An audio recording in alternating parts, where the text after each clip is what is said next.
listening to the podcast To Be Single or Not to Be by Shanna Montana, a podcast where we talk about the single life, dating, and relationships so you can make a decision at the end of each episode and decide to be single or not to be.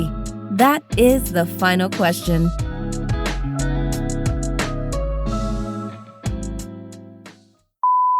Today's topic is you cannot love them into the person you are envisioning. And before we get started with the season opener, we have a few housekeeping items that we have to cover. So the first thing is I need everybody to give a round of applause because we are back. Yeah. Wow. Okay. Yes. Turn up. Yes, welcome back to the To Be Single or Not to Be podcast. This is why you don't stay gone this long. Because you come back and you don't even know the name of the show no more. Your plant was dusty. The plant I passed. Yeah. What?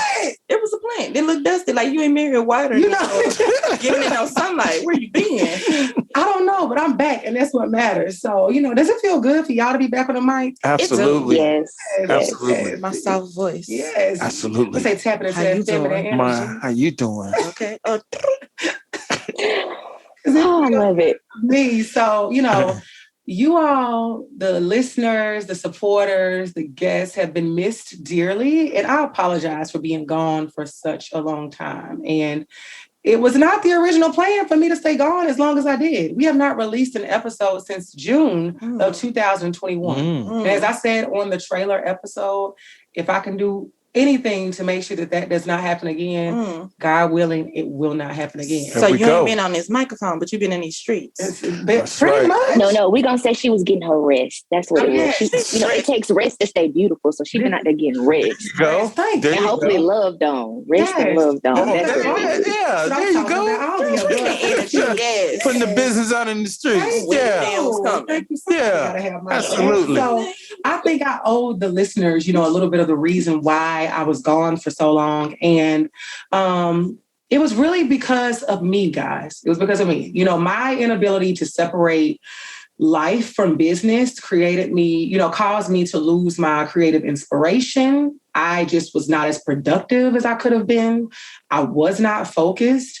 And I just realized I cannot let that happen again because I have to have a separation of church and state. And what I mean by that is recognizing that if I'm running a business, if I'm trying to get to the bag, no matter what's going on personally or professionally, say that meaning corporate America, I still have to be able to do the things that bring me joy and bring these tools and this information to the listeners because I know you guys want it and you need it because I do too. We do. So, we do. Yes. Waiting since June. That is a vow that I've made to myself. And just to let y'all know how serious I am, I'm already planning for season 5. So I can tell y'all. There we go. Season 5. Wow. Yeah. Okay. Season Wow. 5 is going to be here. Yes. Security is paid. All right. Yeah. Wow. It's not refundable. It's not refundable. Season 5, September 2022. Wow. Back. We're not playing no games. We're not playing no games. So I just want to let y'all know, and I appreciate your attendance if you could be there. Oh, yeah. I'm there. Book it.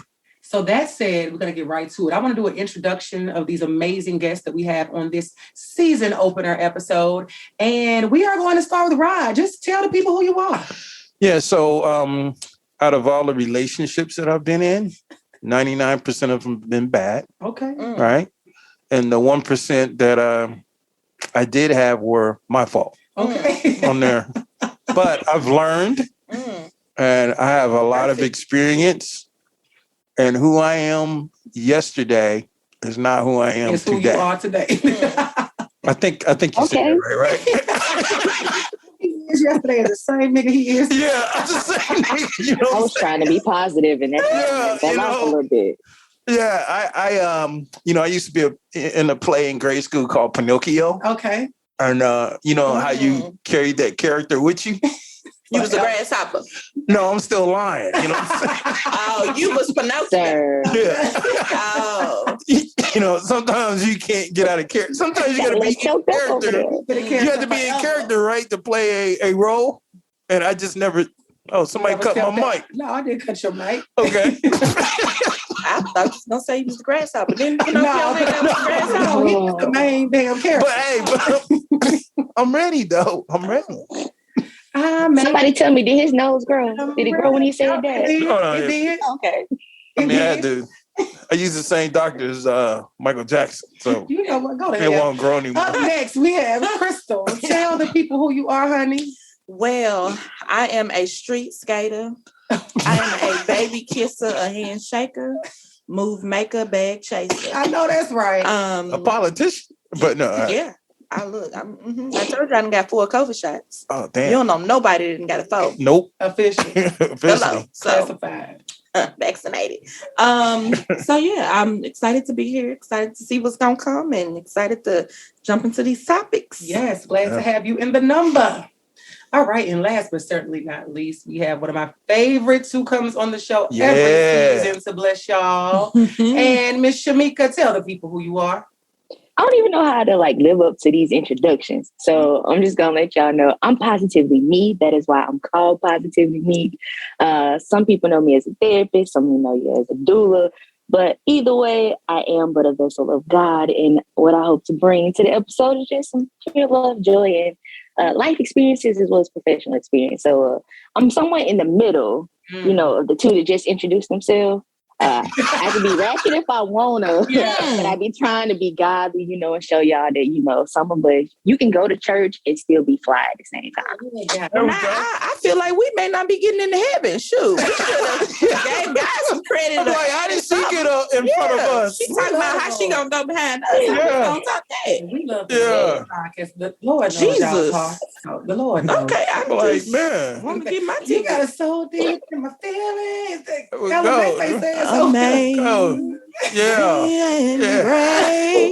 Man, everybody can sing on the podcast. How sweet I can't. That's why I didn't drop my notes.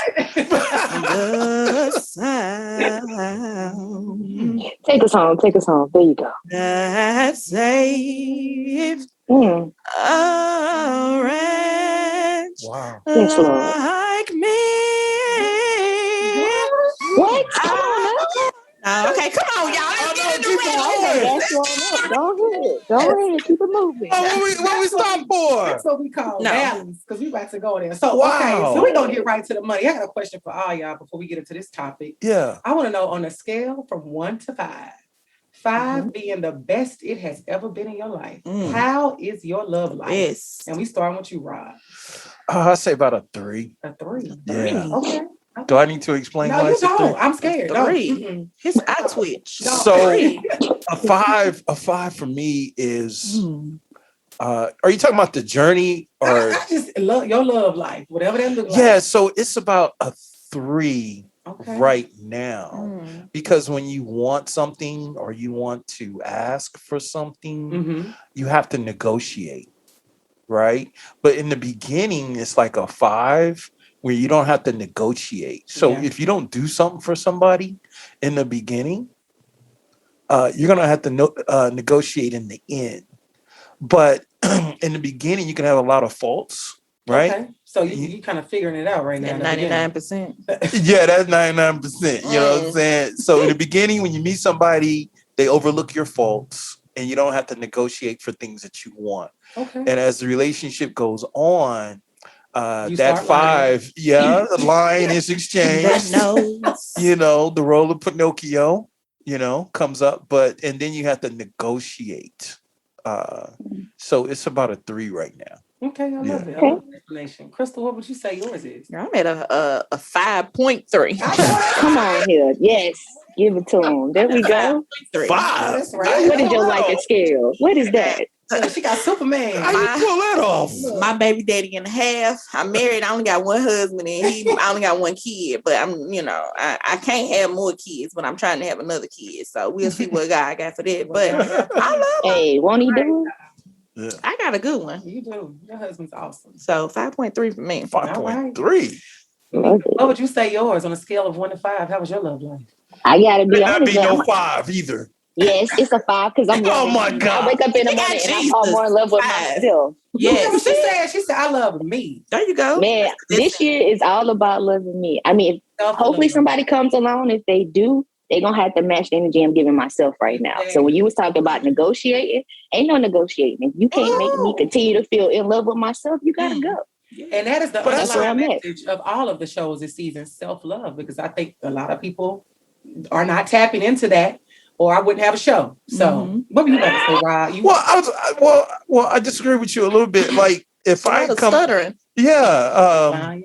I need to see. Hold on. Like let's change the angle just a little second. I know she got me on here. So tell me about this. What you disagreeing? What's up? So if I meet a female and I have to prop her up to be a 5 in order to be with her, I'm drained. What you mean? I didn't say that. I said I'm already at a 5. You just got. I gotta be with you and be able. Hold on. I got to be able to maintain my 5. So if you taking me down from a 5, that's a problem. But you don't have to prop me up for nothing. I do that. You just need to be able to add to my life and be you, and make sure that while you being you, it doesn't take away from who I am. That's my 0.3 on my. But you're gonna have disagreements though, right? Which are where a disagreement don't drain me. You can disagree. No. Still be at a 5. We disagree. You're not gonna agree. Disagreements are communications. All right. Well, then let me ask you this question. I'm sorry, Montana. So, if I'm in a relationship with you, how can I knock you down? Well, if that's what you're thinking, then already you should be in a relationship with me. The what now? If that's how you're thinking, then already I know you shouldn't be in a relationship with me. You should approach me thinking about how can you add to my life, not thinking about how you're going to take away from me. No. I'm saying, what are some of the things that would take, what are some of your points that would take away from you? What is it, lying? Lying is number one. Oh, yeah. So lying, there's absolutely no reason for cheating. There's absolutely no reason for cheating. And if you don't feel safe or that you can be vulnerable and open with me in a relationship, then those are 3 non-negotiables. Got 6 kids. It's a lot of. I can give you a list of things that bring you down. I wasn't even going there. I mean, that could be a whole nother episode. Mentally draining. About ways to knock you down, but even though you were asking, I think facetiously, I think some people show up to the job like, let me see what exactly. Like what I gotta do to get fired. No, not fired because people don't know people's mental health. People don't know people's hot points when you first meet them. That's why you take your time, slow it down. Yeah. No job, right? You take your time to get to know them, so you can figure out what the pros, the cons, the hot, the soft. You learn about a person, but essentially you are still trying to show up as your best self in relationship with that person, so you can continue to uplift and add value to their life. Because if you are making withdrawals in any way, especially intentionally, then this is not going to work because it's inevitable. You're going to have disagreements. Yeah, sometimes you're going to piss somebody off. But if you are willing to communicate, if you are emotionally mature, you can talk and speak through things. Like you said, sometimes you can smile and nod. If he got mama issues. Yeah, so it's a lot. She gonna hymn you through it. She gonna sing the good old gospel hymn and let you know it's gonna be all right. Yeah, anger issues. Okay. Yeah, you got to figure it out. So we're going to double back to that. So yeah, I'm ready. All right. So as I said earlier, ladies and gentlemen, today's topic is you cannot love them into the person you are envisioning.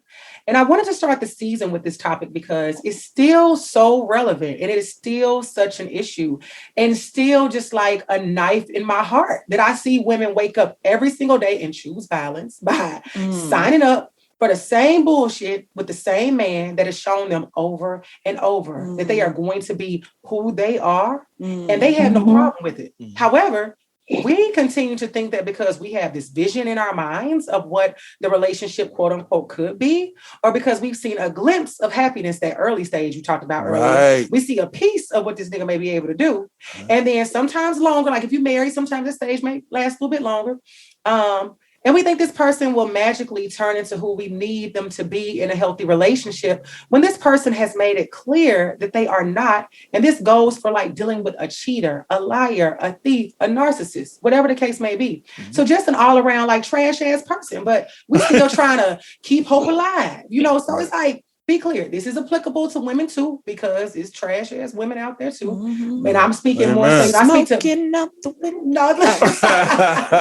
speak to both sides of the coin, but I said men originally because I am a woman. But it's just like I see it more from women because men are not as forgiving traditionally. So I want to get into this conversation. We know a lot of times, we will nurture and forgive a nigga to death. If you do something to a man that he's done to you, he out first strike. Ain't no baseball. Right. Ain't no 2, 3, 4, 5 strike. I.e., Khloe Kardashian and Tristan Thompson. So, you know, but I want to. That was a bad example. Yeah, I'm saying, no, that's a bad example. I think it's a good example of being. She said that with eye squints. I think it's an example of a woman that has, in which we're going to talk about them on another episode, but a woman is trying to make him be something he's incapable of being. One, when I found out when they first were the first situation, when I found out that Negro was like 27, 28 years old, I'm like, what's she doing with him anyway? You got a 28-year-old millionaire, the NBA, girl, move around. This is not going to work anyway, but we'll talk about them on another episode another day if I see fit. So I will try my best to ease into this conversation, y'all, because y'all can see I'm real passionate about this. Right. So I'm going to ask y'all in my best Deborah Cox voice, how did we get here? And why in 2022 are we still here? And I'm looking at you, Krystal. How did we get here? Well... You know, I done said this story over and over and over the years. You gotta keep saying it. Because prior to meeting my husband, I was dating this guy who I thought I was gonna be able to mold and fit, and he was the one, and we was gonna work it out, and it was just gonna be like. Why did you think you could do that? I just felt like he would tell me that he had the discernment to want to fit that mold, but see, he wasn't raised a certain way. Okay. So for me, the cutoff or the thing that broke the camel's back, this Negro wouldn't cut my grass. Okay, yeah, I do. Well, she said she can't raise no man. She can't raise no man. So there were certain things. 2 acres? Cannot. Thank you. Right. Can't raise him. He was a Pinocchio. He had a lot of issues. It was a lot of baggage. But I have bad allergies and sinuses. So, you know, I'm sneezing and he come over there sneezing with me. And I'm okay with it. But he would not cut my grass. And I lived on a house that had a slope. Wow. True story. I was cutting the grass when I first moved in, and it was a rock. The blade went over the rock, and a little lizard came out of it from somewhere. The rock went one way. I went another way, and then I slid. I know my neighbors, if anybody was watching, was like, who the hell is that moved over? So I was like, I ain't gonna be able to do it. But anyway, moving forward, I was dating him. I felt like, you know, as a man, there's certain things that if you're gonna be with me, I need you to add to being to me. Absolutely. You know, I don't need you to do everything for me because I'm not vulnerable, I'm not weak, but I just think it's, you know, as a man, it's just certain things that my expectations are going to allow you to support me with. And one was my grass, like my car, my oil, my gas, you know, I need that.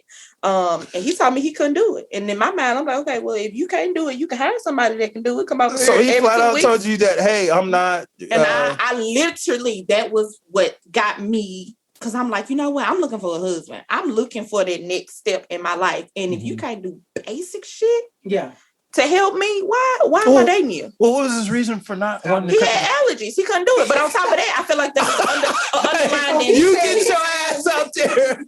Underlying laziness. It's like, no, if you like, why am I having this conversation with you? Like, I'm too old to be having to ask you. So he literally was like, I got allergies too. Yeah, we sneezing together. We were sharing the same clinic spot. So let me ask you this question. If he offered to pay for somebody to cut the grass, would that be okay? Absolutely. That would be a step that I would want the mature man that's in my life to take in response to helping to take care of me. Okay. I would be okay with that. And so did you, well, go ahead, Rod. Oh, no, the car. I'm listening. Okay, the grass and the car. What was the car to... What, keep it clean or what? Clean, all washed, all of that. Like, and you know how... So why you say damn from a man perspective? Is that too much? I mean, damn, you want somebody to work at Jiffy Lube? Yeah. You want somebody to work at Chemyeeka? You gonna want somebody to cook you a meal that's better than your mama's. You gonna want a pussycat dog? You gonna want... Damn right. Exactly. So you gonna want all them perks, and you gonna expect certain things as a man that you would want your woman to automatically do and to give and to provide. So I'm not asking for a lot of stuff because I got my own money, I got my own career, you know, and it's my house. You know, he was living in an apartment, you know. So, you know, I just need you to kind of add to that and we can build together. You kind of, you know, weigh out your part of it and I weigh out mine and we, you know, do this together. I mean, I've been in situations like that before where I did everything I was supposed to do. And I still had to negotiate. negotiating is a part of the relationship in some areas. Like, yeah, you making it sound like you can't negotiate with somebody they date. Let's go into that. What do you keep bringing that up? Because obviously it's an issue for you. What is this negotiation you speak of? Please elaborate. It could be intimacy. It could be, can you but listen what does that look my... like? I need you on Tuesday, Thursday, or is your schedule free? No, it might be, hey, I'm coming over, or I'm like, hey, what you doing? The YDY text, is that right? WYD. WYD text. Like, you started off wrong. So who's that's what it, you are. That's negotiation. I shouldn't have to. So you hit her with the WYD. She say I'm chilling. You say I'm coming over. But that she knows what the WYD means. Oh, okay. That's okay. Know what the WYD mean. Huh? I mean, you know what it means. But have you built that foundation of cutting her grass and taking care of her car? So I just said I've done all of those things. Oh, you did. You did say that. And then I hit with the WYD. I had to negotiate. Maybe when you cut the grass, in the beginning, I didn't have to negotiate. So I'm Rod, I got a question for you. Yeah, anybody, go ahead, bring it. Yeah. So my question is, are you negotiating, or is there a lack of communication which leaves you in a place of feeling like you have an axe or something? Well, when you say communication, you can't be around the person all the time. So some of that stuff has to be a phone call or a text. Right? That's still communicating. Mm-hmm. Right. You don't text. So well, sometimes you can't. Sometimes when you're thinking about your baby, you can't just, you're on a conference call, you can't just call your baby. You know, you got to text. Yes, well, I'm sitting here thinking about you. Okay. I think some texts are acceptable. You know, why y'all looking at me like that? I'm just being funny. I'm down for a text. Off the topic. Oh, I'm sorry. How did you people like to text versus calling? Some people like to do that and not communicate, is what I was joking with. So I want you to call me versus texting. But texting is good. I like those. You know, I'm in a meeting, but I'm thinking about you. If a Negro has a job, and I want to have a job. Hallelujah. He can't pay for that gas. Call all the time. Yes, it's true. Because he work with other people, especially if you have. Like she said, everybody has a preference, and if I'm a phone person, if you text me like I was just thinking about you, like that's perfectly fine. You know, it's just like if it's excessive, all we do is text, then it becomes a problem. Well, then y'all don't have a relationship. Yeah, not at all. Yeah. But I'm still. I'm just confused because I'm like, you keep saying you're negotiating in your relationship. Are you negotiating? What you negotiating? Yes. Yeah, like that's what I'm trying to. Or no. Let me finish. It could be ass. Well, I got to say it the right. It's got to be because you can put. We know what you're talking about. Y'all know what I'm talking about. We all adults. Negotiation, like, hey, this is what happened to me at work. Right. Okay. So sometimes the hardest thing for the opposite sex to do is to listen. Community, like listen, like if you're going through something, like I had a rough day at work and you're trying to talk to her about it. So easy that when you tell somebody, hey, this is what I'm going through, you get cut off all the time. But that don't sound like negotiation. It sounds like there's a person that doesn't think what you're saying is important. Because I've struggled. Yeah, that's communication. That's a communication issue. Okay, if you need that grass. So you more so got communication issues versus negotiation issues. Now, that's negotiation. She might not want to give you the puss. That might just be, Did she have on a 13-piece suit when you met her? She might just be covered up. Don't want you to see nothing to kick. She's Muslim. I'm not gonna play. You gotta. We're not doing this today. Right. I'm gonna ask you, how do you think we got here in 2022 where people, primarily, women, are envisioning you men to be something that you're not? So you're talking about a woman meets a guy. Mm-hmm. And she wants to build them up. Is that what we're saying? Literally, she either wants to build them up, or she's with them and things started out good. Say the first month they were great. He showed her a good time. And then his representative is gone the second month. And they are now on month 8 and she's seeing a trash individual. But she's like, in the beginning, he was so perfect. Why are we still... Well, I have a lot of aunties, cousins, female friends, not a lot of female friends. And I'm always on the receiving end of them picking dudes. Okay. Right. So just like in business, if we can relate it to business, before you work with somebody, they need to have some type of portfolio. Okay. Something that they're already doing. Right. So 99% of the women that I talk to pick dudes that have no portfolio. So the thrill is gone after a month or two. Because there's no evidence there There's that they no can evidence. do or be what you So have if in you're your picking mind. the dude by looks, His Timbs. his That fitted Timbs, cap. that's cool if he has a portfolio. Right. And that's the main challenge. I love that. So you feel like they have an idea of a person they want to be, say, financially stable, but they have no proof that they are financially stable. Or you want somebody that has a career, say a 9 to 5. You've never seen him go to work. You know, all these things that the evidence of what a portfolio gives is nowhere in sight. If I'm a female, which woman. I'm not, a woman, if I'm a woman and I'm picking the dude, I'm not asking him, what does he do for a living? Mm-hmm. I'm asking him, what does he want to do with his life? Okay. Because eventually, if he wants to move into something that he wants to do with his life, the work spot is going to be irrelevant anyway, 2 or 3 years from now. Right. So I want to know if I can buy into what that dude is going to be doing. What that vision is. With that vision. And what are you doing? What are you working on? And if it's nothing, if they ain't spent money, look, for instance, dudes go out, right? They might go to a bar. They might spend their money on something. If the dude is not spending more money on their vision than they are hanging out, then I wouldn't mess with that. Wouldn't tangle with. I wouldn't tangle. What do you think about that, Mika? So I think it's a combination of some things. I think generationally, we've talked about this before on the show, we mimic, whether we want to or not, what we've seen the generations before us do. And if we saw women, quote unquote, making over men, then we think that's what we're supposed to do. Like, we're not going to find a fine, polished man. Like, when we find him, we got to make him the man for us. And men do it too to women. I've seen some cases and heard some stories. I think also too, even media, when we think about what we see as an American classic love story, or even if we do on Netflix, the British love story, it's potential. The story is always sold off the potential. You meet him somewhere, and then your love is what makes him, Mr. Great. Whether it be what we teach on little girls about kissing frogs and then getting a prince. And we all know there's a whole lot in between there that gets mixed up, because he do not go from a frog to a prince overnight. Your kiss baby girl is not going to save him. Don't work like that. You might get a Tiana story, though, where you kiss him and you become a frog, too. That was actually the most... that story was true. That story was the most truest reference Disney has ever done. And ironically, she was a Black woman. She kissed the frog, and then look what happened. And we had to do all that traveling through the swamp to go figure out how we going to get here.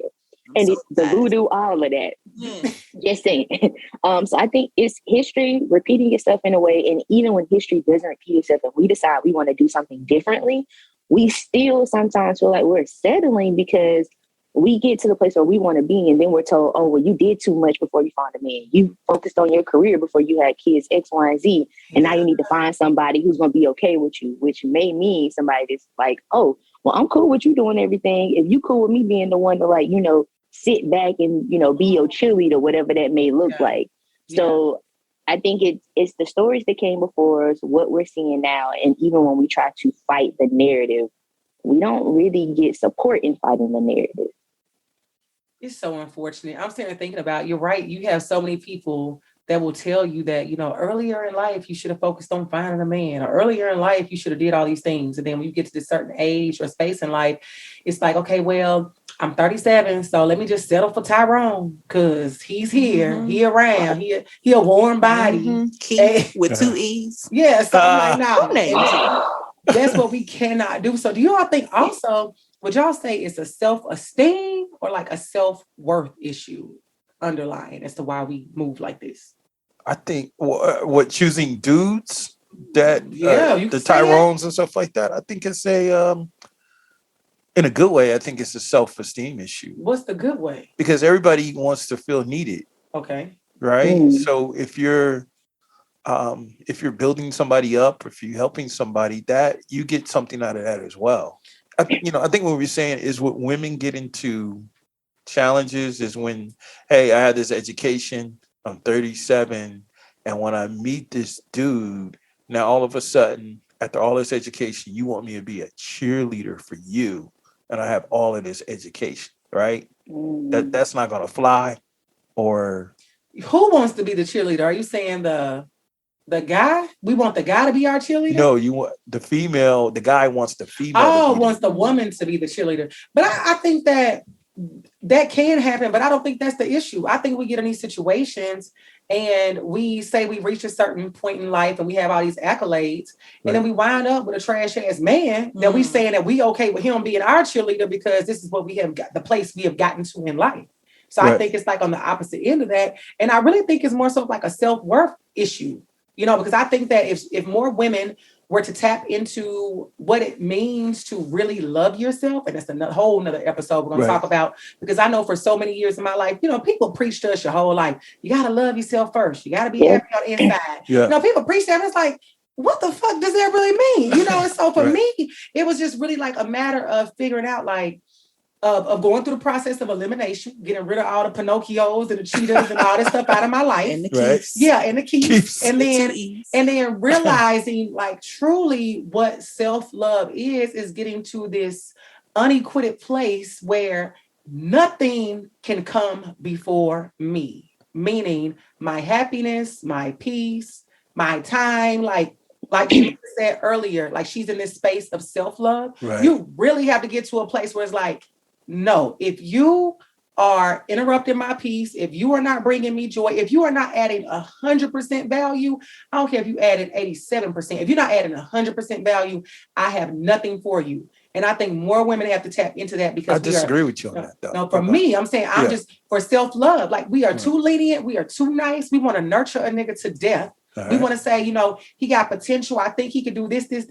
But at the end of the day, you are minimizing yourself in some areas. You are letting some areas of yourself go. You are placing some things that are important to you to the side, all because you want to say, I have a man. And you cannot be in that space of feeling like having a man trumps everything else. And until women get to a space of understanding that, no, you trump everything else. Even when you are married, you got to take care of you. What I always say, your cup got to be full. What I got left over is what I can give to others. And I understand relationships have different dynamics from marriage to a girlfriend, boyfriend, whatever the case may be. But you still have to take care of you, because if not, you're not going to be no good to nobody else. So that's why I say it's a self-worth thing, because women don't see their worth, in my opinion, a lot of times. I guess Can I add to that? I think both of you guys have really, really valid points. And it's my personal opinion, y'all, not my professional opinion. I think it's a clash of the two, like the self-esteem and the self-worth. The self-esteem, because it's as you stated, as we're growing more confident in who we are and loving ourselves, when you're adding in those other relationships, whether we want to admit it or not, they impact how we see ourselves. When people would break up, if someone is like cheating on you, those things impact how you view yourself and your worth. Like, hold on, you didn't love me enough to see me as worthy of being the only person in your life? You didn't like me enough to actually want to take this relationship to the next level? Like, then you start doing self-evaluations. And when you're doing self-evaluations, you're at a vulnerable point, because a lot of people haven't navigated the waters of being on constant self-evaluation while also not being open and vulnerable to the opinions of others. So while they're evaluating themselves, they're constantly taking on what other people think about them as a truth, instead of that goes in the evaluation bucket too. I'm not going to take that as a truth until I figure out, do I agree with that or not for myself? And the self-worth piece to that is, as you're growing in your self-esteem and knowing, what you deserve and how you want to be treated, then that's how you're adding into the bucket of, okay, I'm worth more. I'm worth more than how they treated me last time. I'm worth more than the energy you're giving me. And then when I get to the place where both of those are lining up and I realize that they're constantly going to change, then I'm able to bring somebody else on and maybe negotiate, is what I keep saying. But I'm not negotiating with the understanding, though, Rod, that it's going to make you happy. I'm negotiating with, what am I willing to compromise? Because it's not to say when you're in a self-love, on a path of self-love or securing yourself, that you don't compromise. Agree that. All right, go ahead. I'll let you. No, please, yeah. What are you disagreeing on? You said, if I want something from you, let's say me and you are in a relationship, and if I want something from you, you have to do some type of assessment to be like, okay, Rod wants this from me. What am I willing to compromise? Did you say that? Well, no, but that doesn't mean you're going to notice that assessment. That just means when you're talking to me, I'm considering as you're talking to me. Because I can be an active listener, hear what you say, and still be processing it at the same time. Right. Okay, for instance, Rod just hit me with that "what you doing" text. Yeah. Any other time I would stop everything I'm doing and be like, ready for you. But right now I'm working on me. So do I need to tell him I'll be available tomorrow, next week? Or do I just tell him, hey, right now just ain't a good time? Like, that's what I mean by evaluating. It's not saying, oh, it's a whole process. It's just saying I'm taking in what you're asking me and I'm available to that because I am assessing where I am right now. So you have a response, which is the biggest thing. Not everybody has a response. You have to have a response. Yeah. And I think that's what comes. Yeah, I agree with. That's something I agree with you on. I'm pointing at the screen. Can I say something about that? You can. What is it? WYD? Yeah. Is that it? WY? Mm-hmm. What you doing? Yeah. So that makes me think about something that I saw on social media. Somebody posted, y'all need to stop messing with the WYD men and get you what you need. It was something like that. What you need. Yeah. You good over there type of man. Yeah. And this is just making me think about me. And I know my journey as a woman is not every other woman's blueprint. Yeah. Because for me, like the self-esteem, the self-worth, the self-love, I feel like as a young woman, I've always had those things. And that comes from the roots of my mother. Yeah. I grew up in a single parent home. My mom's a minister. So I grew up in a church and I grew up with her love, her acceptance. And then to add on credit from like my mentors when I was growing up. I remember I had a cheerleading coach in high school that gave me fundamentals that helped me as a woman today. Right. Meaning you shave under your arms. There's certain panties that you don't wear with certain, dresses and pants and things like that. So that's always kind of helped to mold me and who I am today. So when I hear you guys say, as women, there's certain things women need to accept and get on a certain level of self-love. And, I didn't have those issues because the guy that I just mentioned about cutting the grass, I dated him twice. Yeah. The first time I dated him, it didn't work.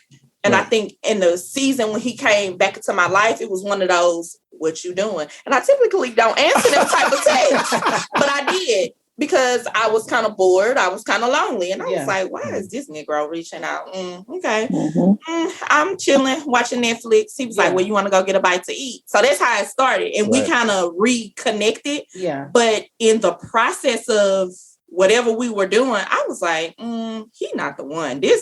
Why am I psyching myself up? So I automatically in the back of my mind knew like, he not the type of man that I want or that I desire or that I'm worthy of having. Like I had those in the back of my mind. But then when we first started like the conversation, I said, I thought he was somebody that I could mold and make, but after a while I had to cut ties like, no. Yeah, this ain't it. This no ain't portfolio. No portfolio. No portfolio. So in other words, he wasn't worth your time. So if we switch it on these men, he wasn't worth your time. And he will tell me today, I'm still looking for the clone of you.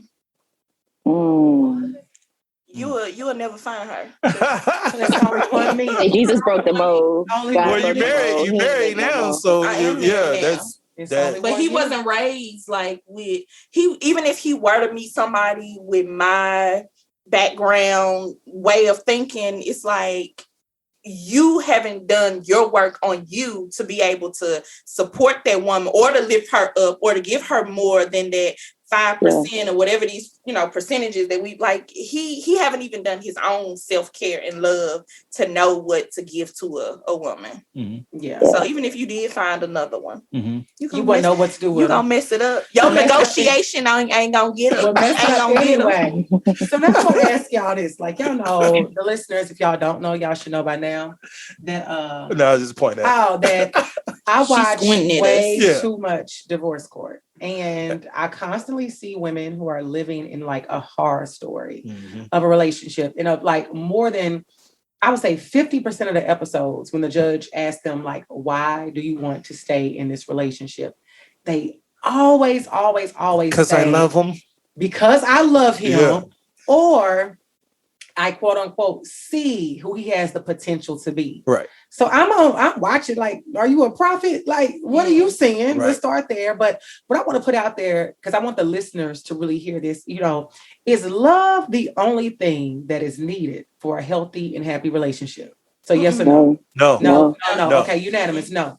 So tell us, I want y'all to throw out there, what else is needed in the pot for you to have a healthy and happy relationship? And this may seem very basic, but I really want to keep it baseline for people to hear it real black and white. You need love can mean something, right, but love is not everything. And you need more than that to have a successful relationship. So tell me, what do you guys think goes into having a happy and healthy relationship? Sacrifice. Okay, sacrifice. Yeah. See, to the women on divorce court, they're gonna sound like I sacrificed. Well, I got 5.5 I kids gave them my income tax. Well, I look at it like this way, right? Some of the best relationships that I had with people, that too, 1,200. But the best relationships that I've had with people are family members, right? Okay. So, for instance, my parents, all right? I have used them. Mom, if you listen, I'm sorry, but you know it's true. But mom and dad, everybody, I've used them through college, used them. As an example? Yeah, use them for money. Oh, money. Use them for, hey, let me tell you what happened to me today. Use them up. You know what I mean? And they still love you. But it's unconditional love. It's unconditional love. That's a different kind of love. I ain't giving that to nobody no more. Sorry. We're not giving out unconditional love. So you're saying that kind of unconditional love is what relationships should be. They are giving unconditional love if you didn't had 5 kids with a dude. You know what I mean? But yeah, we had divorce court, so somebody else wasn't giving unconditional love. You in divorce court. Let's run this back. Okay. So when I'm asking y'all, what do you need for a healthy and happy relationship? I get, sacrifice. Right. But I'm saying, like, what do you need? Compromise? Do you need I got you. Trust? I got a story for man. I'm a story. Okay. Well, I'm gonna just drop my. I just dropped my points off. So for me, people can misconstrue what you're saying, right? I'm not saying you to show up for a motherfucker and your love so goddamn unconditional. And they don't invite. Yeah, this is why you at divorce court. Your love is too unconditional. Well, no, so moving into this next season of my life, what I need in a healthy relationship. It's a good health, both of us, to know that our health is important, physical and mental. God, strong prayer life, because that goes into support. Because when love is at question, do we have the support we're going to need to be able to hear those voices that are actually motivating us to get back to each other? Or do we have the people in our lives who are going to be like, hey, bro, I'm on this corner. And your homies or your homegirls are like, I'm on this corner, like bringing us back to the streets. Like we need people who are going to support us and support our relationship. I need someone who is not comfortable where they are, because I understand we get comfortable so quickly. Like we both need to be, moving in that next season together to what's next. Like we built separately, now we building together, but also to understand that we can also motivate each other to not stop growing as individuals. Right. And I think I'm gonna stop with that. So like I need those things outside of love. Right. And I think that would just make the love feel greater.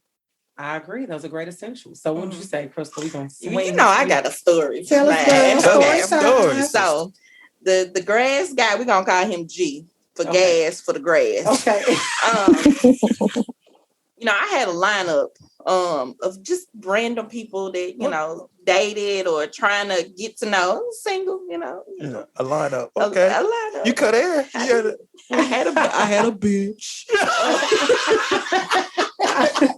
No, really. Okay, so speak your truth. This guy that I went to undergrad, and Shina, you've heard this story. Probably past listeners have heard this story in the past. Cool. The guy that I dated in undergrad, who I thought would be my husband. I had a mouse in my house. Remember the mouse? Oh, yes, tell us. Mm-hmm. So the mouse was running in my house. I seen it. I don't do mice. I don't do bugs. It's not my thing. So when it got some some nice little, contraptions and poison and all that, and then tiptoeing around the house one day, I see the mouse and he look at me and I look at him, but you could tell he had taken some of the stuff because he was a little loopy-loop. So it was a bowl. I picked up the bowl and I threw it. And I blacked out. So I don't know what happened, if he was under the bowl or not. So to make a long story short, I was scared to go under the bowl. Mm-hmm. I just didn't know. So I called this guy and asked him if he can come look under the bowl for me. Right. No, not G. Okay. This is B. Okay. So B answered the phone. You always call me when you need something. Da, da, da, da. What? You ain't never paid a bill of mine. What do you mean I always call you when I need something? Like what? So at the time I had met my husband, but I really wasn't interested in him. Yeah. So I was desperate. I was like, damn, I can't even go to the bathroom without thinking that mouse gonna Hercules his way from under that bowl and come and get me. So I called him, and he lived in Clarksville at the time. He was a father, very demanding job. He was like, well, it'll probably be like a day or two before I can be able to get. I will wait. Yeah. Please just come. And he came. And the mouse was underneath the boat. It took maybe 2 days because his schedule. It took about 2 days for him to get there. So fast forwarding, I was very, very appreciative of that. So I had to reevaluate, Krystal, what are you looking for in a guy? Like, your worth, to an extent what you want in a future relationship. So maybe you need to consider giving this guy more time, more energy, and that's what I did. So we went on a date. Our first date, we had... Was it after the mouse? This was after the mouse. Because at first he didn't know where I lived. You don't let everybody know what your safe haven is. They be driving by, checking the mailbox. They popping up, asking you if you need your grass cut. You're like, how do I live? No, it's already cut. It's already cut. They already cut. Yeah. But we, in that first date, date sitting across from each other, holding a conversation. What are you looking for? This is me doing my portfolio work. Yeah. What are you looking for? What are your goals? And he was previously married, divorced, 2 kids. I'm like, I don't have no kids at this point. Yeah. What I'm going to do with 2 kids, a divorced man. And at the time he was like, well, he read my portfolio. He was like, well, I'm not looking for a relationship. I'm not looking for another wife. Right. I'm just looking for a WID, from here to there. And I'm like, and I blatantly told him during that date, no, that I'm not about that life. But you're on a bench too. He just didn't know it though, right? Well, when I say bench, don't get it I wasn't WID and when nobody coming to my house, I ain't kissing nobody and laying up with folks. I'm checking out portfolios. You have to date to get to find your friends. Yeah. So, I was in the streets, but I wasn't, in the alley. Right. You were in the alley. I got you now. But we, with that conversation, we figured out what our goals, what our boundaries and all of that good stuff was. And honestly, I didn't think he was going to be my type. We was going to link again and all of that good stuff. But over time, he started pursuing me more and more and more. Mm-hmm. And fast forward into today, my husband is amazing. Like, he wouldn't have been my first pick as a type of a man. But in my mind, I thought I had this type. But through so many tears, hurts, scratch outs, not doing my grass over here, that wasn't what I was looking for. He is compassionate, sincere. So this goes to the list of what, like, compromisable, like, he thoughtful, giving, generous. His nickname for me is the fun snatcher. Like, he will snatch some fun. He has a That's what they call it now. What's that? He will snatch it out of your life, a fun snatcher. He's very serious. You would think he had a military background, but he doesn't. But he is by far, like, and I didn't grow up with my dad. I knew of my dad. We had an on and off relationship, and I have a son now. I want my son to mimic the characteristics of his dad. Mm-hmm. My son is going to make an amazing husband for his future wife because of the portfolio that my husband has, demonstrates, gives. He's just such a selfless person. Like, I would not think he was a fun snatcher. He's a fun snatcher. Like, he's so cool, so chill. What do you mean by, if you don't mind, I know he's going to listen to this. He might not. This ain't part of his this ain't part of his fun. Okay. All right. You had guys on the bench, right? Mm-hmm. Not in the streets, but just on the bench. Not in the bed, but in the streets. In the street. Just fun guys. Yeah. Hangout guys. But you said that he was last place when the definition of your type? What was? So I come from the streets of St. Louis, Missouri. Mm-hmm. the hood that you see in Chicago, Detroit, New York, St. Louis, like we borderline the same gutter, hood, no grocery store in my community, people on the bus stop, like abandoned houses, dogs, you can see the ribs, like it's the hood. Right. I grew up in a very impoverished neighborhood. Very low, just bad. I'm blessed because God had favor and grace over my life, where he gave me a path and a way out. So TSU was my way out. Right. And that was by accident, to be honest. And this is going off subject, but ROTC, my senior year, my ROTC lieutenant had us to do a senior project of what we were doing at the high school. Right. I wanted to go to hair school. My mom's a cosmetologist, master barber, and an instructor. So I've always been around makeup, hair, stuff like that. So I thought that's what I was going to do. Right. So I did my project. My ROTC person said, no, we need something other than this. A trade school is good, but give me like a plan B if that doesn't work. And so I heard somebody else talking about TSU for something. And I was like, TSU, looked it up, did a project, which entailed me sending off a acceptance application and all of that, to find out a month later they accepted me. So that's when my life changed. Right. I was like, oh shit, I'm going to college. Right. It took 4 cars for my family to bring me down here because they was excited as hell. Yeah. So that many shoes? No, just kidding. Look, and we had a couple of folks lapped up in a couple of the cars, but for me to get out of the environment and the situation that my cousins and, my peers and people that I grew up with, that was a blessing for me. Yeah. So the only thing that I grew up around was Timberland boots, fitted hats, dope boys. Yeah. What you got? What you doing? So when I got to TSU, it was a new environment. And actually, one of the first guys that tried to court me at TSU played tennis.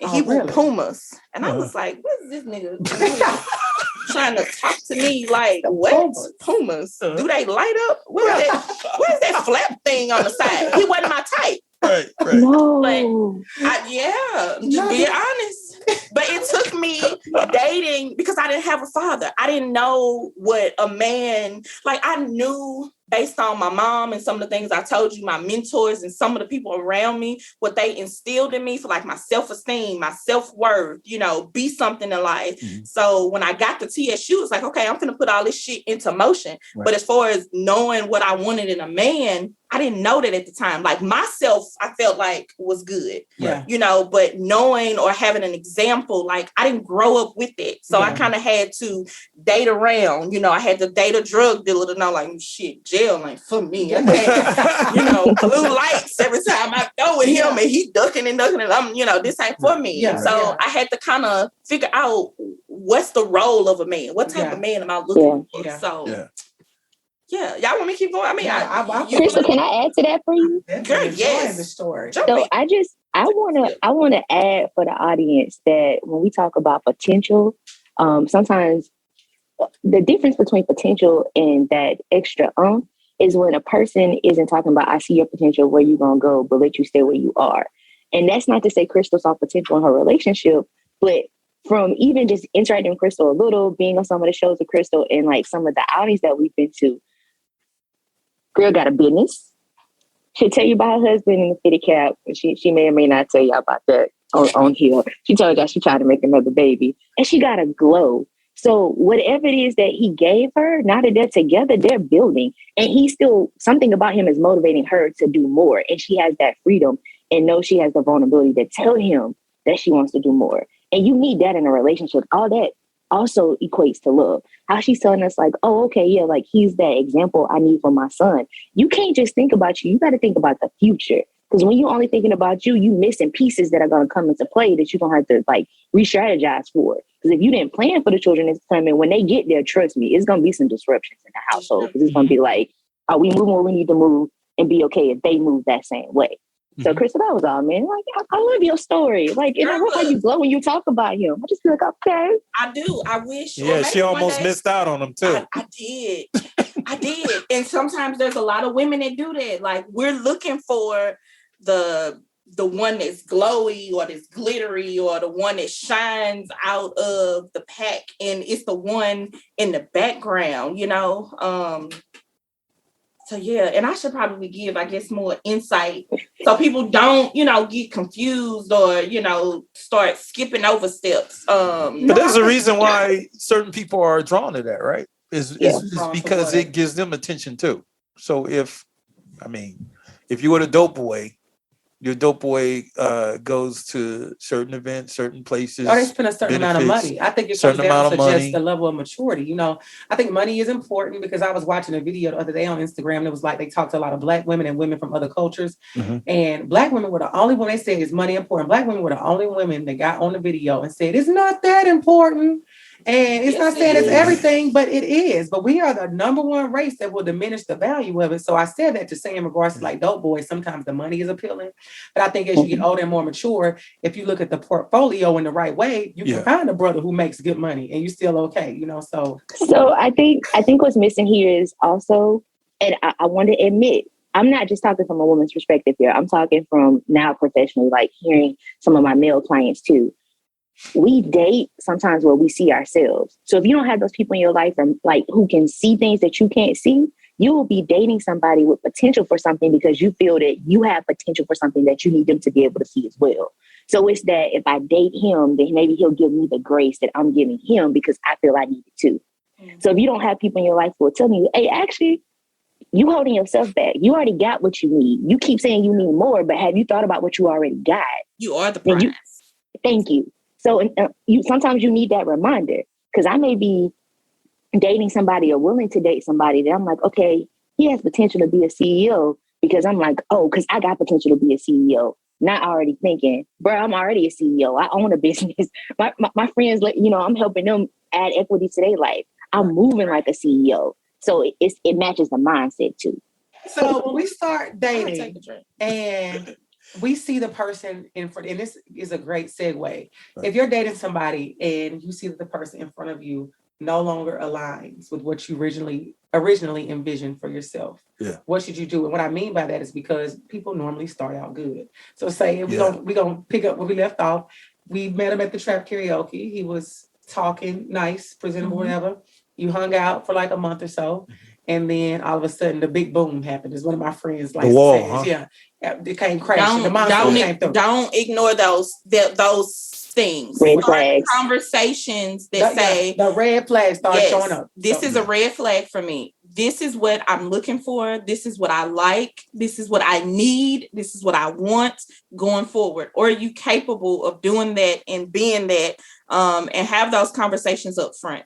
Give people the benefit of the doubt. They can make mistakes and the benefit of the doubt of maybe this person wasn't trained to know this, or maybe they don't have the background. Are we there to teach them? I'm not a teacher. I'm too old. You got to come fully trained like a dog. Yeah. I ain't got time. But you know what? Even being in the relationship with my husband, there's still certain things that not everything, because his portfolio matched what I needed. So preface that. You got to be mindful as to what you going to train, teach, whatever. But he's not perfect. So no one is. Sometimes you got to give people, the patience of saying, hey, this is what you're doing, but this is what I need. Mm-hmm. Can you meet me halfway? Or can you, But the halfway shit will have us back to, and I'm trying to talk to the most basic out of their listener, because the halfway stuff may have us back to the point where we are really accepting something that should be like a hard stop. Like, this ain't it.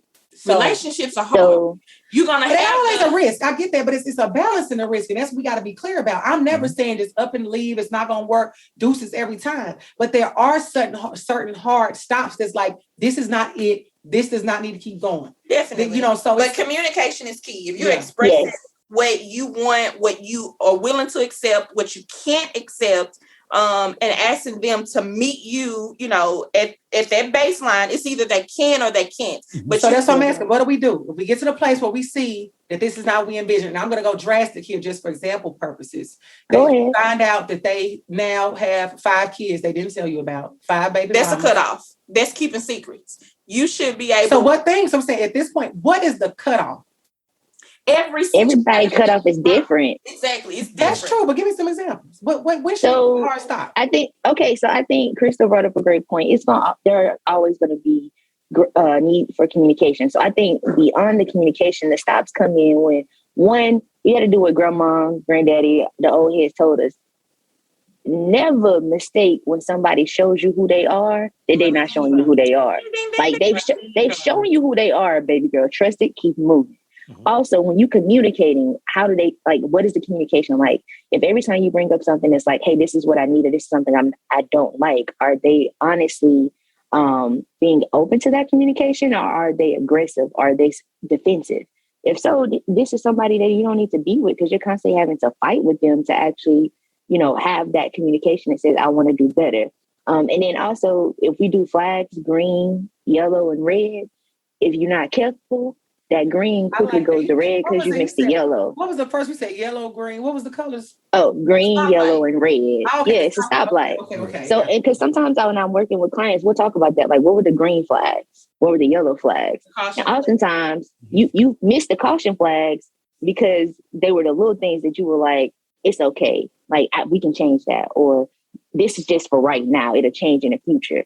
But that yellow got the probability of lasting for a long time and becoming red, because the more you step over those potholes, eventually you get to the one that you can't step over and you got to jump. And that's always the one you notice, because that's the one that requires more energy. And then you mad because you're like, well, we here and he ain't never done this. Actually, yes, he has. You just were walking over it so many times. You got used to doing that behavior because it became a pattern. Mm-hmm. So I think for me, that's, yeah. So I think that would be my breakdown. Like, if you know this is not something you want to continue in the future, then you got to let it go. And also, I want to say there, sometimes you got to understand there's somebody for everybody. So there's somebody for you. And also, you got to be okay with letting that person find who for them, because you may not be it. Well said.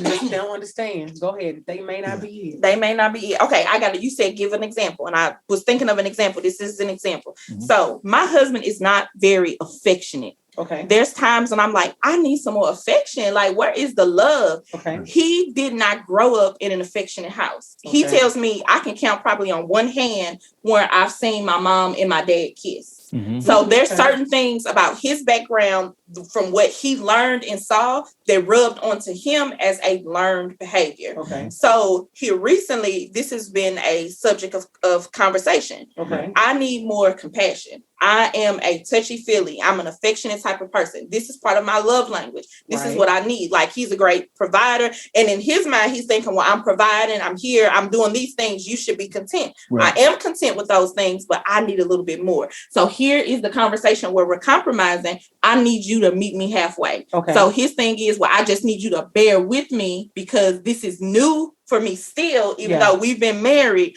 all this time. I'm not used to doing that. Yeah. So I have to, it's not a deal breaker. Right, of course not. But I have to give him patience. So what I did is I said, okay, well, I'm going to make you a jar. Okay. Made a jar, and I made little snippets of things that I will enjoy. And I wrote, it's probably like 100 of them, but it's a really little jar. And I said, when in doubt, or if there's a day where you're thinking of me and you don't know what to do or how to do it, you have a tool here. I like that. Dip in that jar and pull out something and follow it. Yeah. It can be something as simple as ice cream. Yeah. Ice nice. cream, like rub my feet, let's watch a show together. Rub my feet. You know, so I love it. To me, when you said an example. No, okay. This is good though. You know what? Carry on. Some people will get into their emotions and their feelings and say, oh, well, this person isn't the one for me. They're not meeting all of my needs. They're not at my level. Whereas we all have personality differences. We have background differences. You just like when you in a dorm, you have to learn how to coexist with other people, learn their love language, how they move, what you can add, what you can contribute. You have to do that in a relationship too. So you don't necessarily have to cut it off or give up on it. But, you know, sometimes you have to let people know this is what I need. This is what I can accept. This is what I can accept. And give people gave a great tool. An example. Awesome. But in the same sense, for my sisters and my gentlemen that's out there that's trying to date someone that's not on the same page, that don't get it, and you've tried to help that person to come up to your level, like she said, that person may not be for you. Don't wait a lifetime trying to change somebody into what you want, especially if they're not willing to put in the steps or, the changes or the adjustments or the compromise to fit what you're needing. Because say if your husband had been like, I ain't doing this shit, it's stupid. So we would be having another discussion. Well, I'm going to give you would that another discussion that next discussion. Make sure my mic is on. What would that other discussion be? I'm a very therapeutic, compassionate person to an extent. I give everybody the benefit of the doubt. So my thing, and I'll give you a timeline. Well, I'll give you 6 months to try to evaluate if this relationship is something that you want, how you can, tweak, change, help, embrace, all of those things.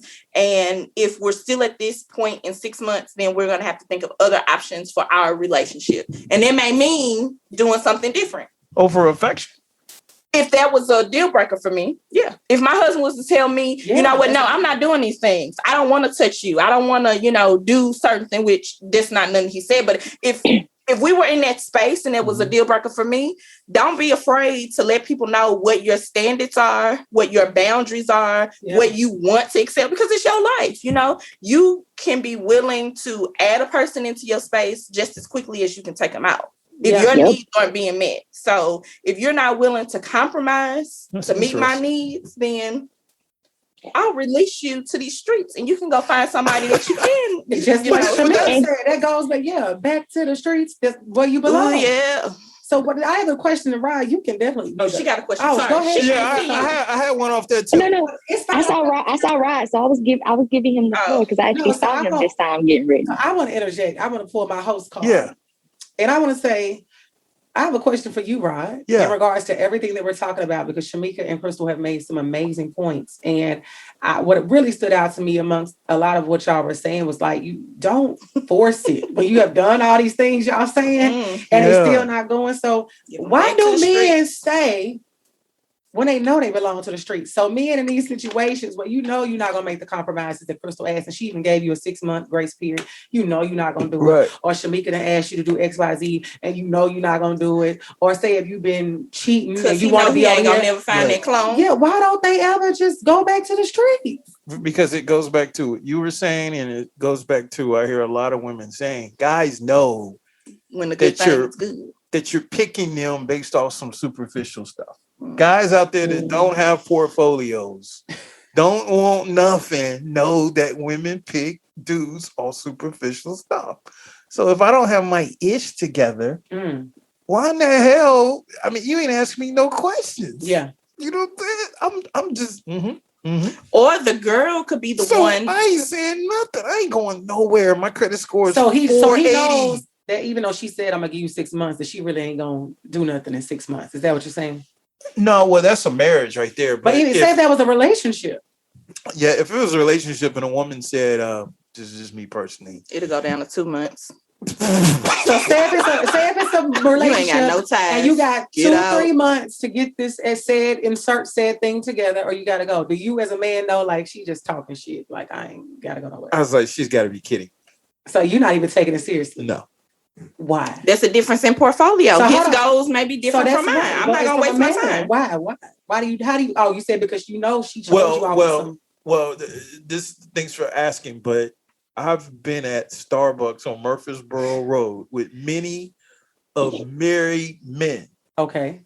That are complaining about their wives for hours. Okay. And 100% of them, and they usually end up getting a divorce, right? Okay. You know what 100% of the men complain about? What? My wife is not keeping up her end of the bargain. Example, elaborate. All right, so, man, I know people listen to this, so I gotta speak. Cleaning the house. No. It's never about domestic. Sex. Okay, sex. Okay, domestic. Before they divorce women, I've never heard I'm not getting enough sex. These are the two things that they say, especially if they have kids. They say they feel like a paycheck. And I say, so why do you feel like a paycheck? He says, because when I walk through the door, I worked all day. His wife is asking their 13-year-old son, what do you want for dinner? So he feels like that he's in last place. So I've known guys to actually write letters to their wives? I wish my husband was here to answer or to give some feedback on that. Yeah. So my question is, Right. Yeah. when is the appropriate time for those gentlemen to do what I kind of said, which is to sit the person down to say, hey, my needs are not being met here. This is what I want. This is what I need. This is what, I feel is missing from our relationship. How can we fix this? Or what can you contribute? And then kind of, because you have to tell people, because some people don't know. Maybe it's a wife that is in a situation where she's comfortable and she doesn't know her husband feel this way. Mm-hmm. Or maybe she's in a role to where she's modeling what she saw her mom do. So maybe she doesn't have the tools to do that. So in fairness, like, I feel like people have to give people the benefit of the doubt of, hey, I'm missing something here. This isn't working for me. How can you contribute to this? But how does this happen? I want to add to this because what you said, I know somebody for sure that has dealt with that issue where they said, like, they go to the store, they get the kids snacks, they don't even get the husband no damn snacks. Right. It happens 100%. It's not even about sex. And maybe you can answer this from a married perspective. I know you don't do it, but maybe you can have some insight from your counselor or yours, Chemyeeka. How do people get to that place where your husband in last place? Because they are who they are. My husband is first. When I cook, but we know he is. I'm saying, how do you think that happens? But I'm saying this to me kind of goes back to their portfolio. Like when you meet a person, you're lining up what their goals are and who they are as a person, and those things should line up with where you're going. And I know people get married over a course of the years, they kind of lose themselves. But that's why it's important to continue those conversations. I ask my husband all the time, and I joke a lot. I'd be like, 2022, I'm starting out trying to get that wife award. I'm starting early in January. But I ask him, what am I missing? What do you need from me? How can I be a better wife? Those are things that are a consistent conversation. I care. You gotta care because it sounds like these are questions are not good enough. What would you say? Like, how does that happen? Because I could see a man being upset, or a woman if it was vice versa. What do you think, Chemyeeka? They are who they are. I think Krystal brought up a great point, but sometimes you got to take it out of the context of goals, and just in relationships, you have to be willing to have conversations. It goes back to my question to Rod around like the whole negotiation. Like, relationships are going to have compromise.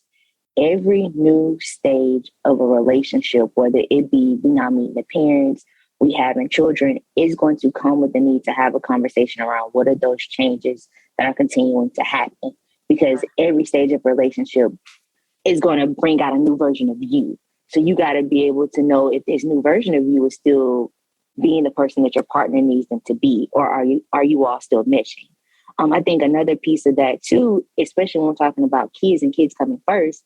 Some individuals, like Krystal said, they see in their household that when children were born, they came first. They didn't see how to balance a household where you take care of your partner, you take care of the kids.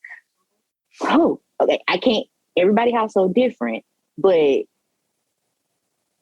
your partner and you are the ones who are going to take care of the children. So you should take care of each other and take care of your partner the way you're taking care of yourself.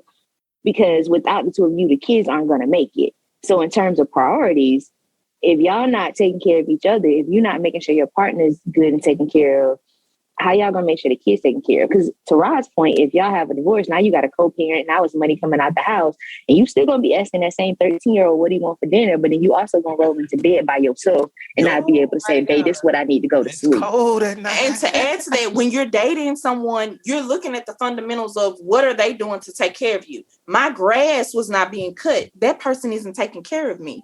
So like when you're dating a person and you're scoping out their portfolio, what personal like skills are they showing that are contributing to you? Because hopefully, people change over the course of years and they get relaxed and stuff. But if you meet somebody on the forefront and they're doing like the basic things that you need to take care of you, 9 times out of 10 over the course of your relationship, your, marriage, your time together, those things will continue. And if they start to lack, then that's when it's important to hold those conversations. Yeah. Hey, I'm missing this, or what's going on, and hopefully that would rotate into your kids and, everything else, because you guys are on the same goals. If we a team, it's about us.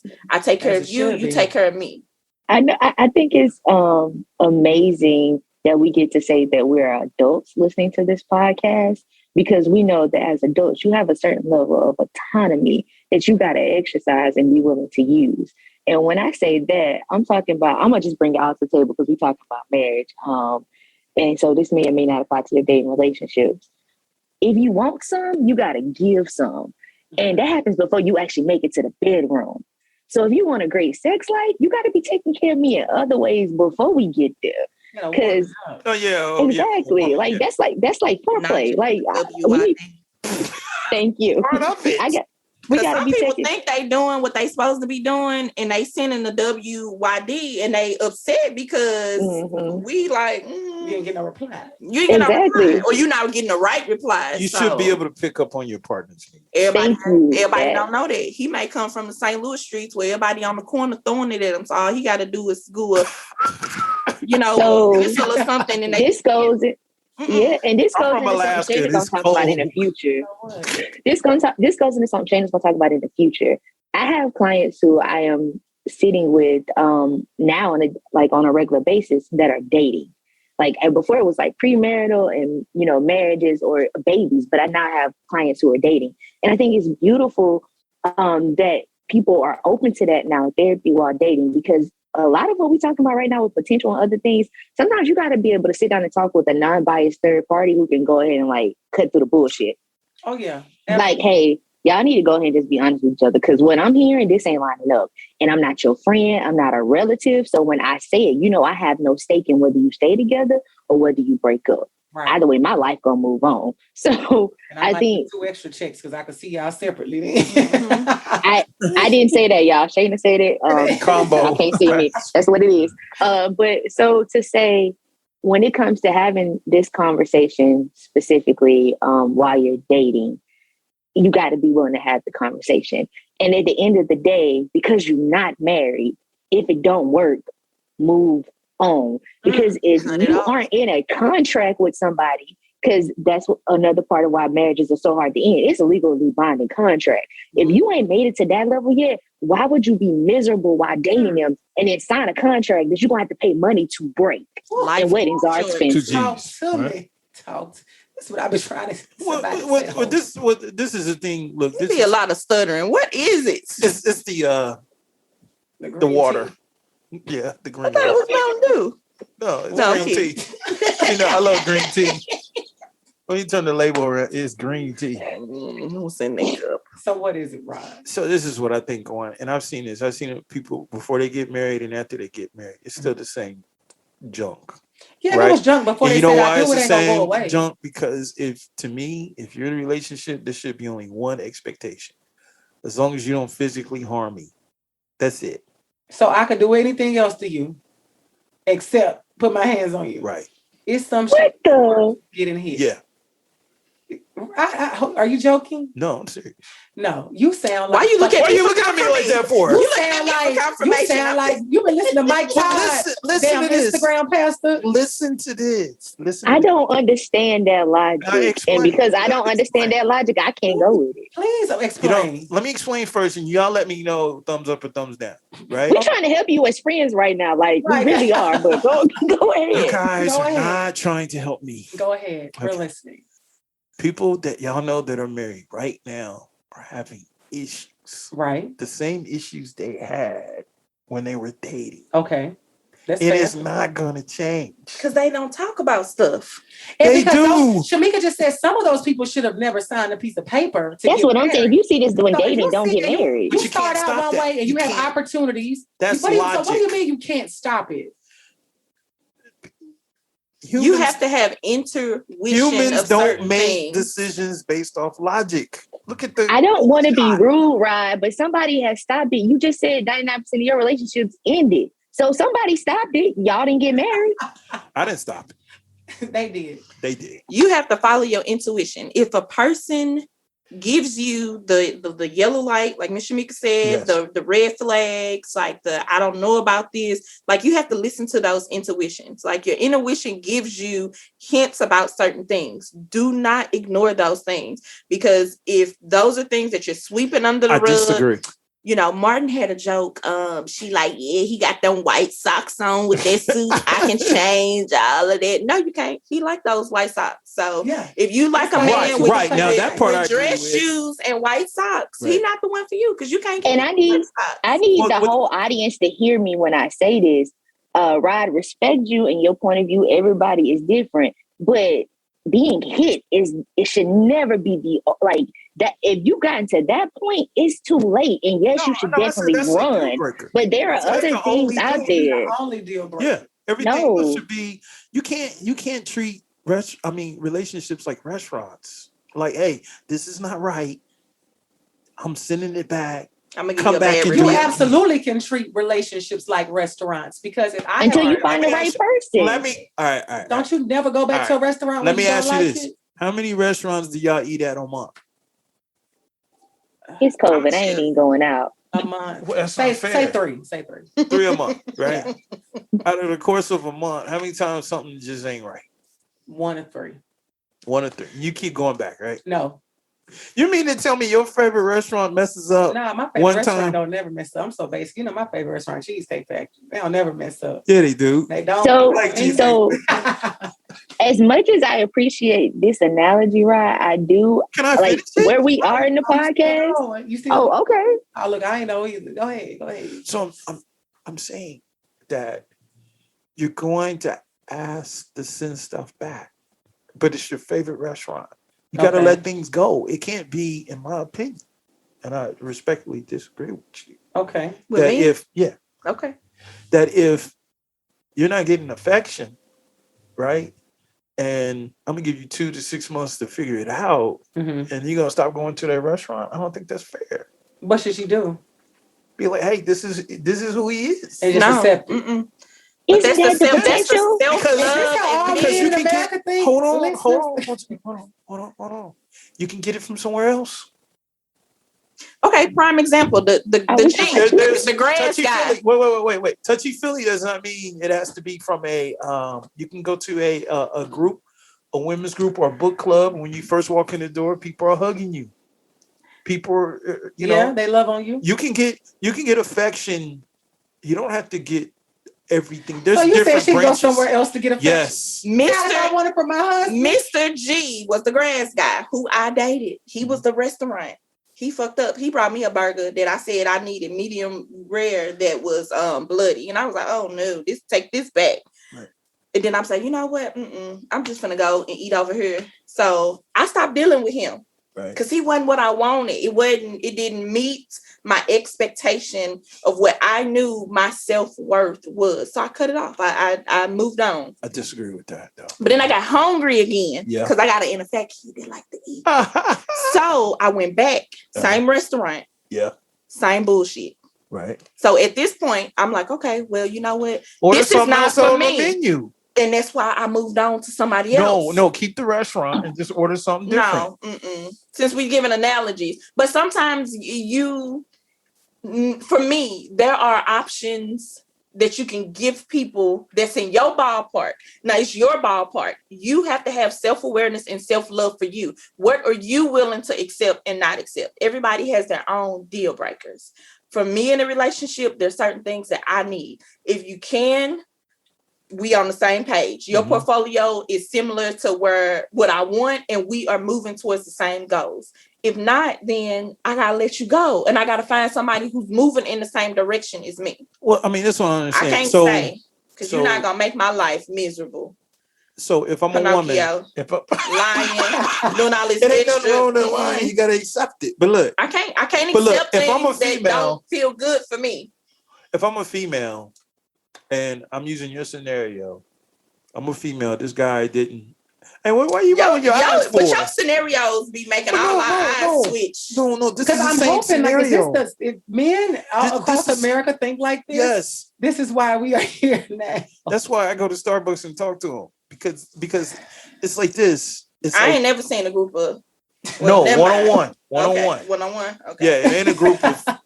I'm gonna be at that Starbucks by Murfreesboro. Across from Mount Zion. See what y'all in there doing? Across from Mount Zion. What you in there telling them? Across from Mount Zion. But so you mean to tell me that I'm a female, and if a guy doesn't cut my grass, and a guy doesn't, I don't know, get the oil change on my car. Yes, I'm Negro. cutting him. Yes, it's a wrap. You mad? You are not on the team. You are not on the team. But let's be clear. If you date a female that if your expectation is to have a home cooked meal, you want booty twice a week, 3 times a week, whatever your expectation is. You want her to have her own job so she doesn't have to continuously be in your pocket. You want her to have some level of education. You want her to have X, Y, and Z. Like, you have your standards. Guys are not asking for that. Some guys are. No, they're not. But each person has their own preference. Your preference is, what I hear you say is, you're laid back, you're content with a conversation or a relationship where you don't have to debate. The person understands your love language or your signals or your texts or whatever it is. Those are your preferences. And there may, because I don't know like what your relationship status is, you may have that person, and or if you don't, she's out there. There's someone for everyone. But your preferences of what you saying you don't care about, that's what we shouldn't care about. Or for you. Guys don't care about none of that. And that's fine. My husband do. And all guys don't feel that way, because I know guys that do. And I think the thing is, with her saying about cutting the grass and about the car, it's not like she woke up one day and just got to that space. It was other variables and things that played into that. It was just like, that was the straw that broke the camel's back. And also, those are big things. And if it's big to me, cutting the grass just stands for how you're going to move in life and take care of things. The grass was just a representation of that. If I feel like over here is something with money, you might not have spent money this way. This shows how you handle it. So it's indicators of what you're going to do down the line. If you're not cutting the grass now, you're not changing my oil or washing my car when it comes to taking care of things around the house, you're probably not going to be that person. If I'm a person that my number one want in a relationship is I want a Negro to be a handyman. If that's what I wanted and you are not showing up for that job fully dressed and equipped to do it, then it's OV for you. It's curtains. I think that's correct. But this gentleman had other flaws. So maybe you're just hearing the small pieces. Yeah. No. I'm trying to get out. I'm trying to understand that if a dude is not a handyman, or if a dude doesn't. If a man does not meet the qualifications, I don't give a damn if I say I want a nigga to feed my goldfish every Tuesday and Thursday and he does not do it. If that's the requirement I have for my relationship, and you do not show up in that space as such as the person feeding my food my fish's food on Tuesdays and Thursdays, you're not the 1, the 2, or the 3 for me. And that's okay. What if it becomes, go find somebody that don't care about goldfish. What if he becomes handicapped? Then you're going to roll him out the door? We're not going to play that game. Because that's a whole nother conversation. But it can happen. You know, it can. And when I cross that bridge, when I get there. So when you roll him out the door, I will roll across that bridge when I get there. But if you think that it shouldn't be important about feeding my goldfish, go find you a woman that does not care about goldfish. They got a cat. They don't care about goldfish. I'm just not the one for you. It's like she said, like Krystal said, it's somebody for you, but it's not me. And you can't, Rob, something that you stated, because you stated, if affection is what she needs, she can get that elsewhere. Right. I feel like that's what we opening the door for people to cheat or to find themselves in multiple relationships, because they having to have multiple relationships. Look, man, that might be that. You don't know what that hug does for them. A woman at church gave me a hug, then it's something wrong with me. But so let me break. So something for me and in relationships, or something in relationships, is that affection is a piece of intimacy. Intimacy is important in any relationship. So affection cannot be dwindled down to a hug.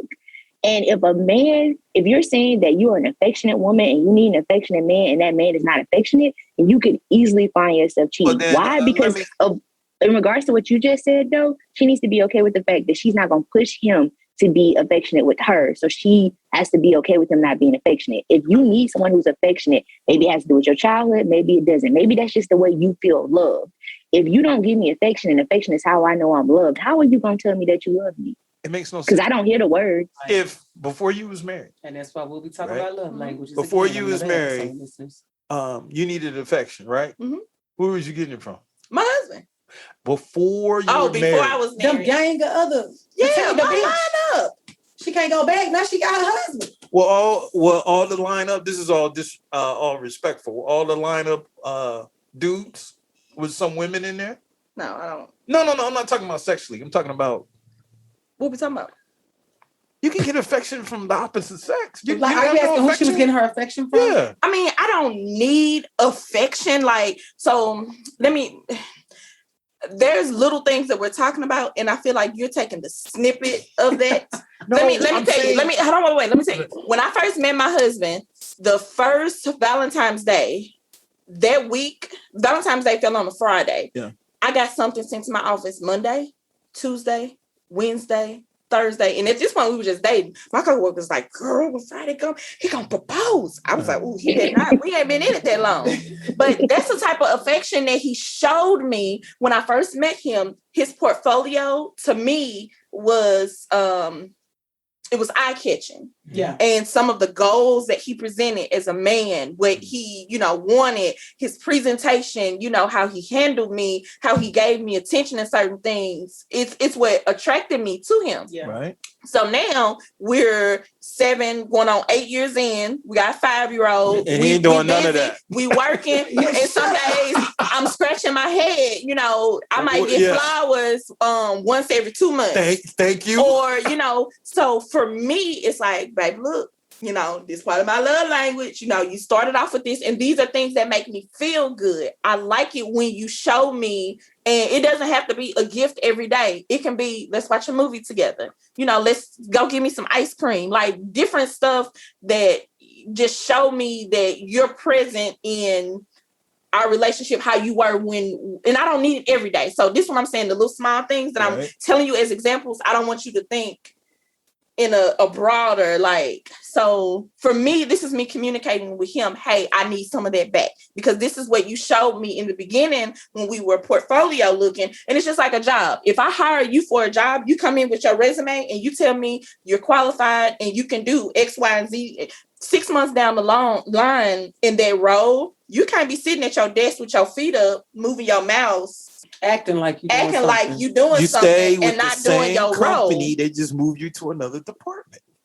Stop. That's not how relationships work. That's how relationships work. We're not gonna play that game. The ones that and that is a to be single moment. That's a to be single moment. And I'm being honest, we are all adults. So right, and my approach would be, I appreciate you for giving that perspective. I understand that what I'm asking of you, you're saying that you can't give, and I should not be asking you for it.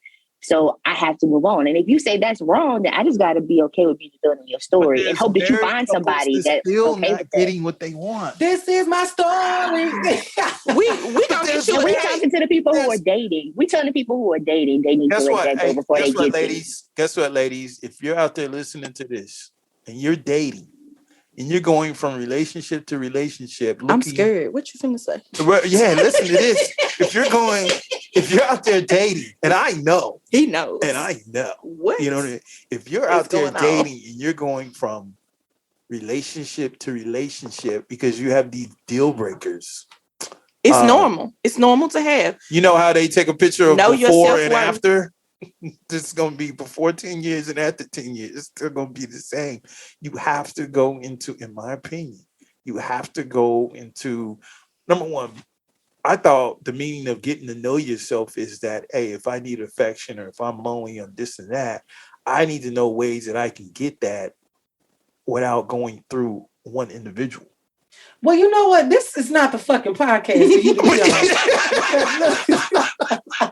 If you don't want to go through one individual, ladies, you can't go through one. Trying to make it seem like I cut off G because he wasn't a handyman. My husband now is not a handyman. He can't, like, if he put up some blinds or something one day and the little nail in the hammer, he was, I was like, Jesus. Yeah. Call somebody. The app is called, for you single ladies out there, thank you, thumbtack.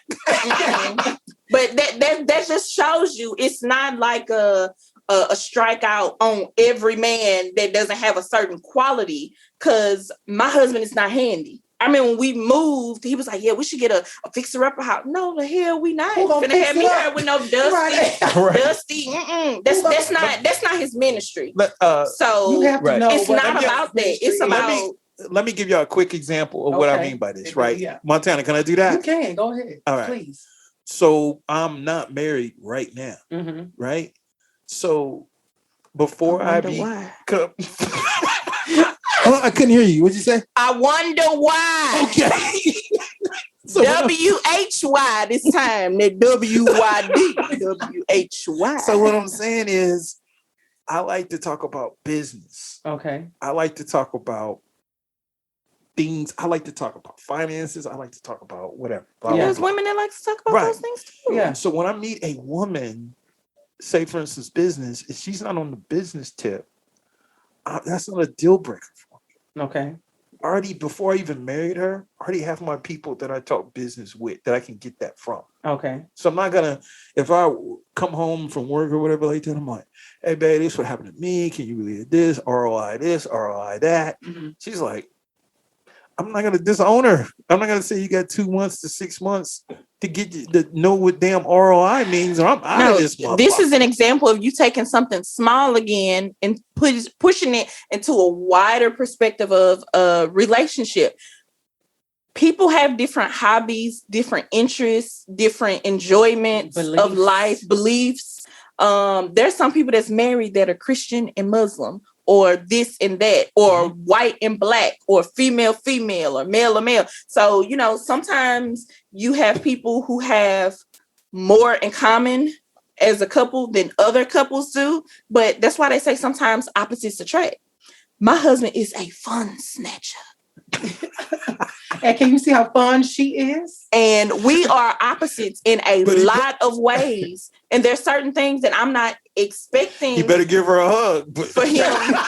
And trust me, he do. Every morning, every night. And if I'm asleep, he wake up, he kiss me. So, but there's certain things that I expect him to do, but there's certain things that I don't expect for him to give, or like it wouldn't be a deal breaker, because I've accepted those things because those aren't deal breakers for me. But what are deal breakers are for me are mine. They're sacred. They're important to me. So if you're a person that wants to be in a relationship with me and to love me and to embrace me, I feel like it's important that you know those things, and vice versa. Whatever's important for you, I want to know those things, and I want to love, embrace, help, and do my part. And that's how relationships work. And if they are not showing up to do those things, it may be time to move. 100% of the guys that I talk to at Starbucks. Damn, it's a lot of you single bitches, you single women that say that go to Starbucks. Reneged. They at Starbucks. Reneged. And on that note, no. Reneged. Reneged on what? Meaning that all these things that they want from their husband, they're not doing for their husband. Oh, so you said you talked to the men. Oh, you're saying so they're telling you that their wives are not doing the things that they. Is this like a social club meeting? No. This is what happened with guys when you have guy friends that are married. They talk to other guys. Do they have opinions? Do they think like you? No, I'm the one that's telling them, hey man, forget getting that from your wife. Go somewhere else. You know what? I ain't got the TIME on that. Not sexually. Not sexually. I'm saying go somewhere else, like to church, to Jesus. Jesus. No, like, go where? Please for instance, one of the number one things is like he used to hate when that garage door, because you would get home first. And he hated when that garage door went up. Started going up.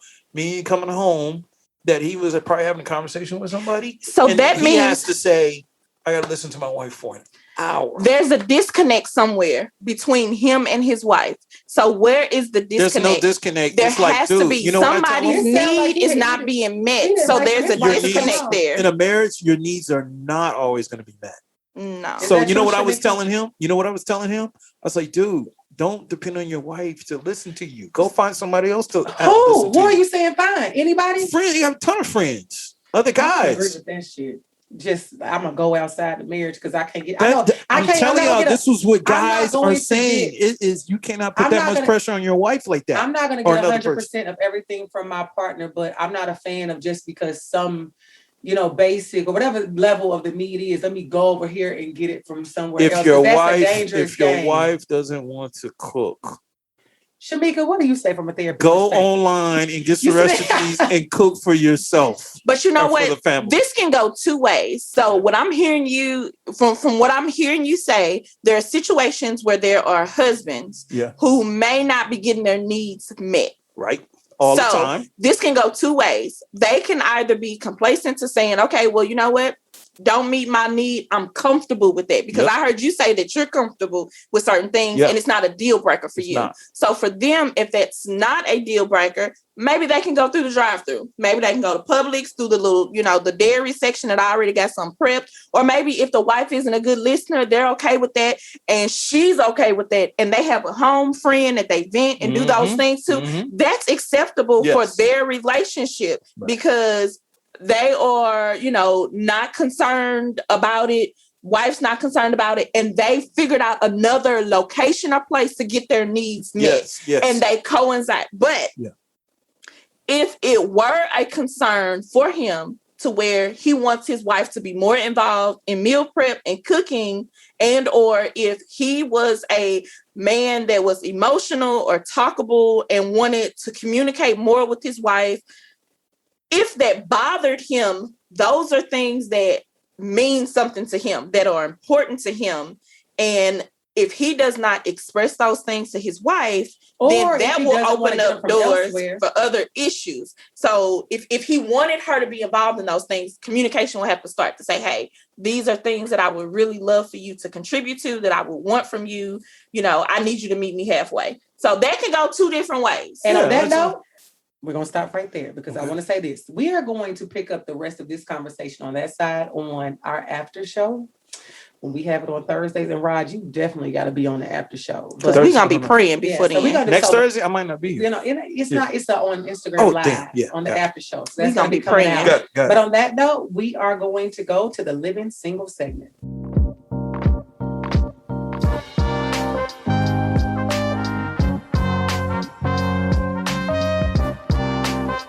This now brings us to the Living Single segment of the podcast. It's simply a segment where we want to send you good vibes, good energy, and give good advice on any questions that you may have about being single, dating, or relationships. Remember, nothing is off limits. So, welcome to the Living Single segment of the show, and let's get into it. All right, so this brings us to the Living Single segment of the show, our first one of the season. And today's question is from Instagram. And for this season, I just want to let you guys know, some of these topics will be from letters that are written to us from the website or sent on Instagram or Facebook, or they may be from hot topics that we find on social media. So today's topic came from Instagram directly. And this one came from media. We found it. And it's a controversial, interesting topic. So we're going to go around and have everybody say, what would your response be to this listener if they wrote in? But we found this online. This person wrote to somebody else. So she said, I'm pregnant. My boyfriend of 3 years does not want a baby. Ooh. He is a personal trainer and says he loves me, but he has sex with his clients after workouts. He says it is a form of exercise and no emotions are attached. He also says he gets money for it. If you're a prostitute, just say do they get a gym discount? He said, if I'm too insecure, I can go. Will the baby change him? Krystal, no. No, go ahead, Chemyeeka. What's your final answer? The baby will not change. Unanimous, no. Is this a short answer? Yeah, short answer. Girl, run. Okay. It's over with. Exercise, run. Well, this is the question. Is she going to have the baby? Yeah. I wonder. She is? Mm-hmm. Yeah, the baby's going to change him. So what? No. Me and leave women and babies all the time. Everybody get together. We don't go back and forth. Why the baby going to change him? Well, if he's halfway responsible, that 30% going to hit. Right? What 30%? Child support. Is it going to change him in a relationship? Is he going to keep having sex with his clients? Economy bad. They bumped it up to 40. You said he's going to continue having sex with his clients? Put it this way. So the question is, will the baby change him for the better in regards to the relationship?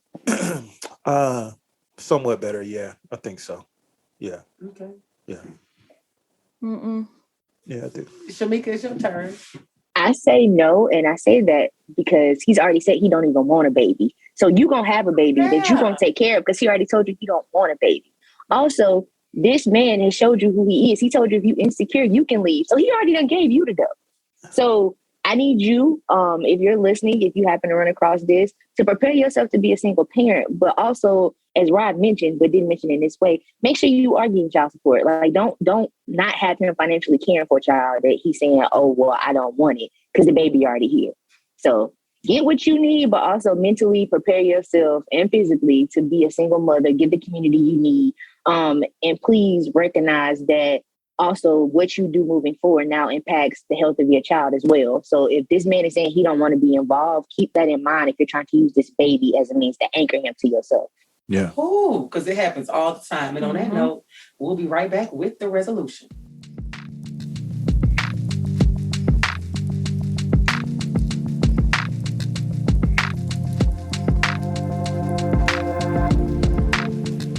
All right, so now this brings us to the resolution and closing segment of the show. So I'm going to pose this question and we're going to do a quick round table where everybody's going to give their final resolution about the topic that we've discussed today. So what would you guys say the resolution is to stop holding on to the idea of who you want this person to be in your mind when they have shown you otherwise and it is possibly time to move on? And we are going to go, ladies first. We're going to start with you, Chemyeeka. What do you think? Oh, okay. So I think if you were to take the pieces of what was given in the podcast and making sure you know yourself, and you're going to be continuously growing. So be open to learning yourself as you go. Communication is key at all times. So making sure that you're not only having communications with the people in your support system, but having communications with this potential partner. Because do they see the potential that you see? Because if they don't, that's a whole nother story. Like, you can't show somebody something they can't see themselves. Also, in terms of once you get to that place where you guys are like, we're in a relationship, remember green, yellow, red, and don't skip yellow. Yellow is caution. That's a great time to have wonderful communication, because when you hit yellow, it lets you know you're setting those timelines that Krystal talk about. When we at yellow, that's when I say, okay, we got to change. Because then if you get to red, that means you didn't create that change. That's like, when I see red, I need to flee. Yeah. So I think those are my key points on that one. I love that. Green, yellow, and red. Yes, we have to make us some context red lights. Yeah. Rod, what do you think? Hey, this is my advice to all ladies on that.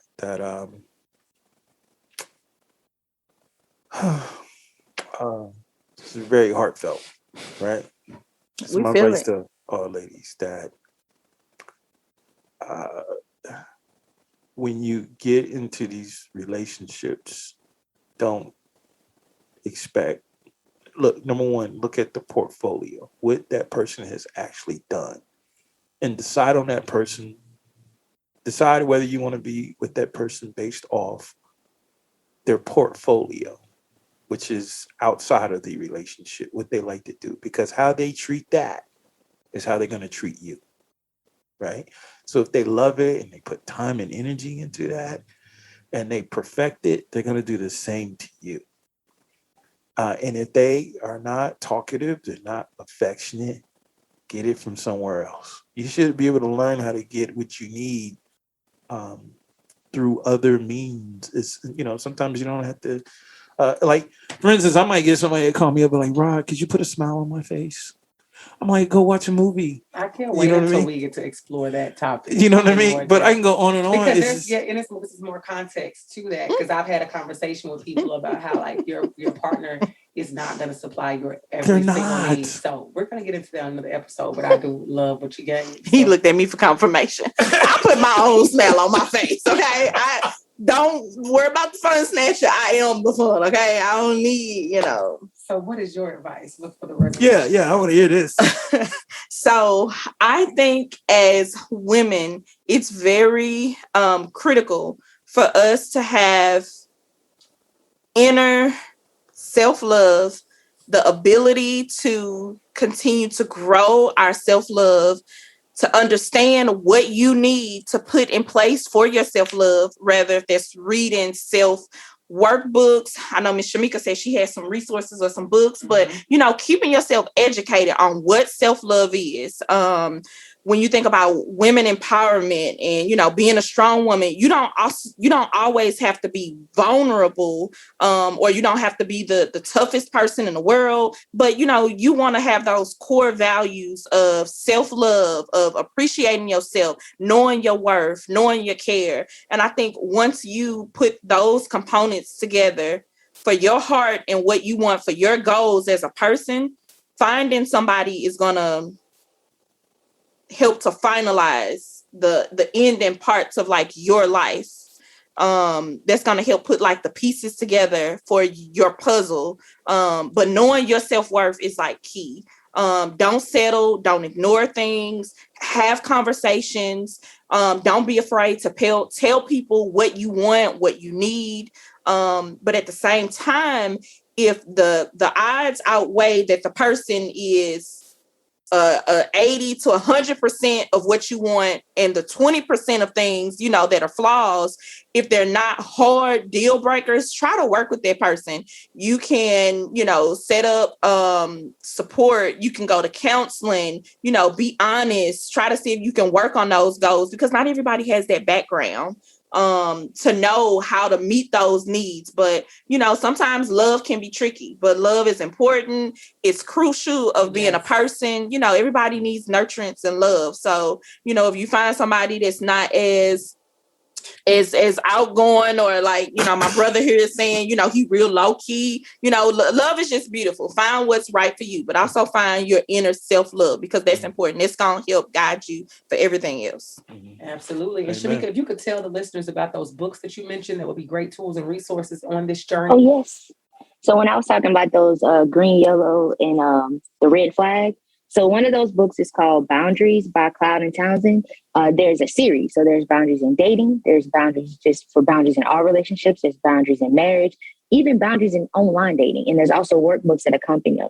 I work through these books sometimes with clients. So also, if you have a therapist, we love if you bring in like, oh, this is a resource I found. Can we look through it together? Because I'm going to be asking you questions based on what you're reading with what I know. So you have somebody who already knows those vulnerable things about you. Also, there's a book called Attached. So one thing we talked about, seeing somebody's potential. Why do you want to be attached to this person? What is it that they're either giving you or that you're afraid of? There's different types of attachment styles, and they often show up in relationships, but they also were molded as a child. Another great book is literally called Attached by Amir Levine, and I also walk clients through that. So sometimes it's couples, and it's looking at in their dating relationship, how are your attachment playing a role in this? And then what can we learn from each other knowing this? And then, of course, you get to keep the book, so you have all the notes you've written. If the relationship don't work out, you got that to remember going into your next relationship. What are your flags that you need to be mindful of yourself? Am I being too clingy? Am I falling in love with this person because of who they truly are? Because I need something, and I'm like, you just something for right now. And then there's a book called Whole Again, called Healing Your Heart and Rediscovering Your True Self After Toxic Relationships and Emotional Abuse by Jackson McKenzie. Another book I walk through with clients, because we're talking about loving yourself. A lot of times we get to the place where we find that we don't even like ourselves. And like I said, it's because people have mirrored to us that we're not worthy, or we've been through some of the relationships that didn't work. We start to question who we are. So another great tool to walk through. Also, Shayna knows it'll be dropped on the podcast. My information's there. My DMs are open on IG, but if you're looking for a therapist, I encourage you, is there. Check that out. Not saying I'm gonna be your therapist, but I'm all about the community, healing physically and mentally. So we're gonna get you connected to somebody. I'm all for that. Amen. Absolutely. Amen. My plan this season is pretty much, I'm going to have a therapist on almost every episode, because I think the things that we're talking about in relationships need that perspective. I love that we have therapists on that can speak from a therapist perspective and a personal perspective, and just from a real perspective. So overall, I want y'all right now to give yourselves a round of applause. Yay! Thank you all for coming on the show. All of your opinions are valued and appreciated. And one time, we're going to go around. I want y'all to tell the people where they can find you, whether that be Instagram, website, or whatever. So, Rod, we're going to start with you. You can find on Instagram, I share podcasts with Montana and Uncle Rico at Dunson Media, DONESON MEDIA. All right. You can find them there. Krystal, where can the people find you? Well, y'all can find me in these streets if y'all live hard enough. Getting hugs. Right. Look, and I have a food truck.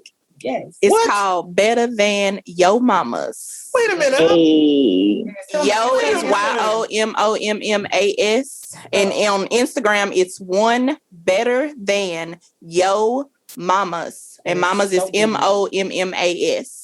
Come find me in these streets. Please. And Chemyeeka, again, tell the people where they can find you. You all can find me on all social media platforms at Positively Meek, POSITIVELYMYEEK. Yes, I know that was a long word, but if you saw my name, it's even longer. So come get some of this love, positivity, and learning about your mental health, your physical health, and especially for those of you who are mamas and birthing people, I'm giving so much love and talking about what those transitions look like for you, your communities, and how we all can be a part of navigating and helping uplift you through those transitions. And my website is coming soon, so you will be able to hop on to do either therapy, coaching, and even if you got a business, talking about diversity, equity, and inclusion, and also what does it look like once again to erase the stigma of mental health in Black communities, which part of that is education and speaking on podcasts such as these, like bringing that information to the people and y'all know, like, we accessible. We not, nerds that just can't hold conversations. Right. Like, we gonna meet you where you are. Yeah, always a pleasure. Again, I cannot say thank you enough. I'm super excited, and I want to just thank all the listeners for taking the time, taking a moment. For anybody under the sound of our voices, thank you so much for tuning in to this season's podcast. We have 20 episodes coming. We have bonus episodes coming. We are going to be on IG Live After Dark every Thursday at 9 p.m. We're going to talk about the topics of the week. We encourage you to bring your libations so we can get into it. And y'all know we just bringing the heat. We got a lot going on. Y'all know where to find me if you listen here. And we're going to close this thing out. I thank you all for listening, and I'll be right back with the Montana Minute. And now this brings us to the Montana Minute. The first thing, you have to pay attention to the portfolio. What people show you and what you see with your own eyes is what you are to believe. Nothing more and nothing less. The next thing, love is never enough to sustain a relationship. So if love is all you have, I promise you, it's not enough for the long haul. And the last thing, don't let those Disney movies make you romanticize love in a way that does not exist in the person you're with. Love does exist. It just may not be in the one you're with right now. So be sure you follow us on Instagram at To Be Single or Not To Be. And I am signing off for the first time this season as yours truly, Shanna Montana.